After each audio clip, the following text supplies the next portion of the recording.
think I've just seen a lifetime of, I just don't know how to even take it in. It's very terrible, it's very horrible, it's very bad. Some people have been dying under the river.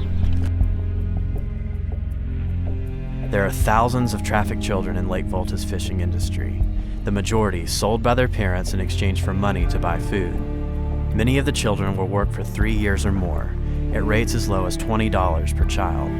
If they are returned to their parents, chances are they'll be trafficked again. This problem, which has festered in remote Ghana for years, was finally brought to the surface in 2006 when the New York Times broke the story.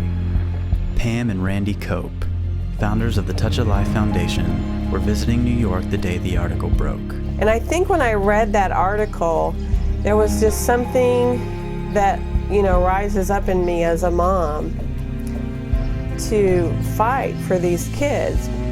The Copes' fight began almost instantly. They would take a huge leap of faith, not knowing fully the complexity and the horror their opponent possessed.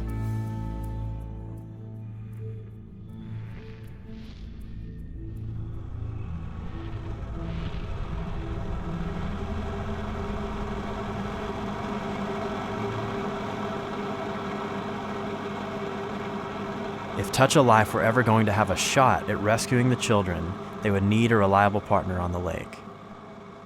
George Achibra is an education official in Ketakrachi, a town that relies heavily on the fishing industry. George has worked for many years trying to rescue these children. He and his son have logged thousands of miles on the lake, pleading with masters and tracking the children they meet. Sometimes I sit and I ask myself, how did I come by this?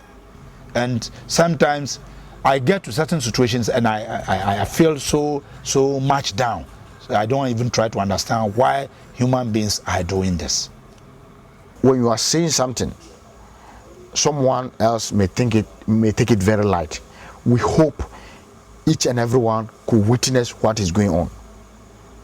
We hope each and everyone could witness what is going on.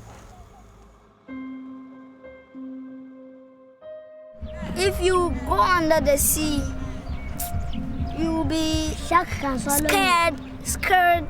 afraid, and the rest.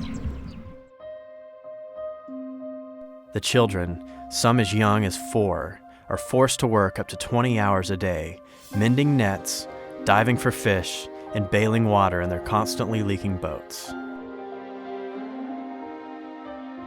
The type of instruction they give to them is that they made them to even dive under to untie the tangled nets under the water.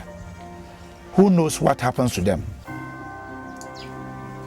Maybe if some of the nets go under the sea, they'll tell you that go and remove it. And if you are not able to remove it, they'll beat you. Then they'll tell you that go and remove it. Why were you afraid when you were fishing? Sometimes you go to the end, we're going to see some crocodiles. They all have the stories of the crocodiles and the electric eels, and it's just so frightening. And when you're out on the lake and you look down into the water and it's just pitch black and you think that these poor little kids have to just go and dive down, it's just sometimes more than what you can bear to hear.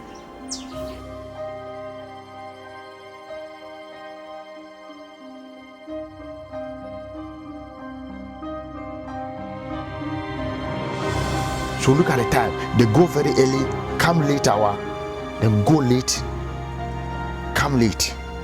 So they don't have enough sleep. We will sleep outside. So the scorpions were there. So I don't feel like sleeping, so I was scared. Can you imagine they don't even have a good diet?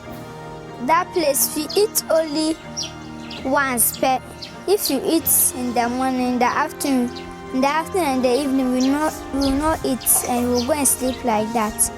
They sometimes go for young girls to come and help them. And before you realize, their master's son or their master's son who impregnated that girl. A traffic daughter or a traffic girl you brought from far away, she'll be impregnated. And what are you going to do to that girl? Maybe sometimes the slavery looks like a hard word, but I think if you look at some of the principles that people are operating, that there's no word you can use in place of slavery. Though one would think these children could no longer trust an adult, they all seem to have a faith in George that allows them to endure until he returns to rescue them. Yeah. I'm asking whether if I negotiate with your master, are you prepared to leave the work we are doing? And he has accepted that, yes, I will be prepared if you can talk to my master. George has a way of speaking with the masters, which puts them at ease and in turn more willing to release their child worker. And I asked him a rhetoric question, that if he has his own child, who he cherished so much, will he bring him to the water here to fish? He said no. It means that if you can't bring yours, then I don't see why you should bring somebody's. This is where we are starting with our conversation. The Achebras have rescued over 100 children, of which more than 25 have been as a result of the partnership with Touch a Life. I know that they will come for me. You know, this is God's heart to be helping these people in Africa, and it certainly was not his plan to create Mark, you know, a precious little soul, and his life is to be spent on Lake Volta scooping water every day. A slave master does not define Mark's life, and you know, he will not define his destiny and his purpose.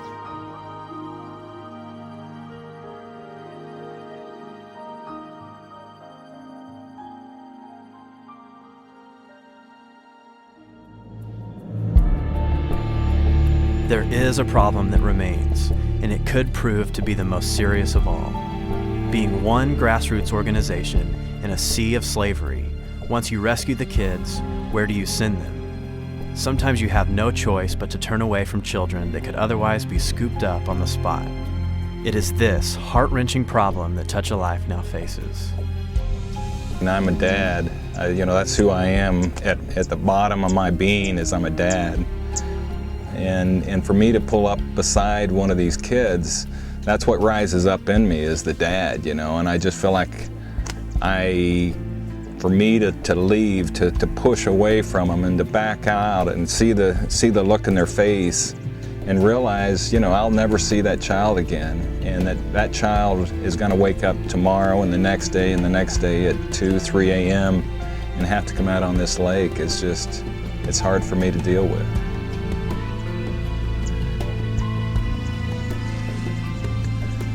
I don't know. It's just I don't know how to not save every child here.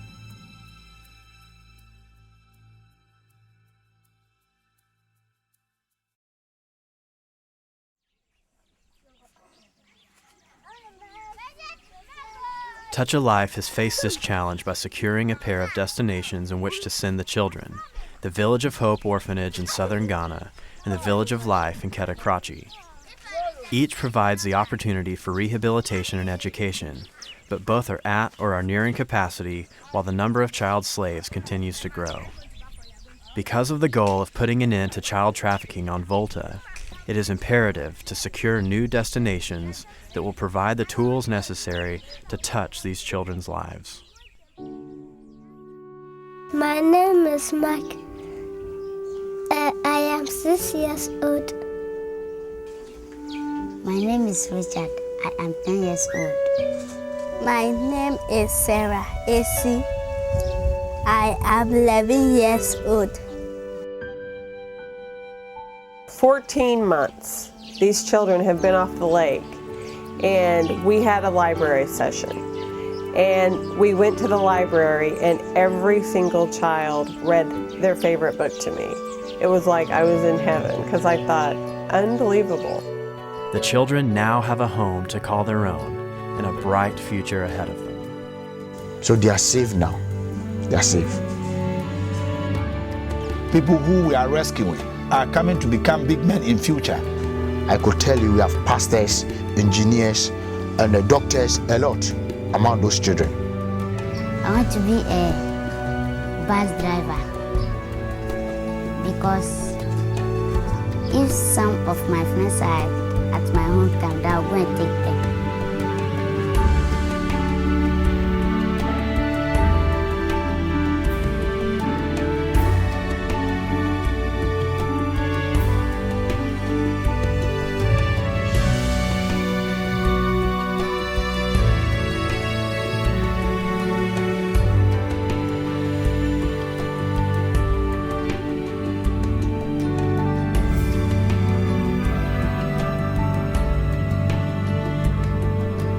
It's like, just because your mom sold you into slavery does not mean that somebody is not going to stand in the gap for you and say no.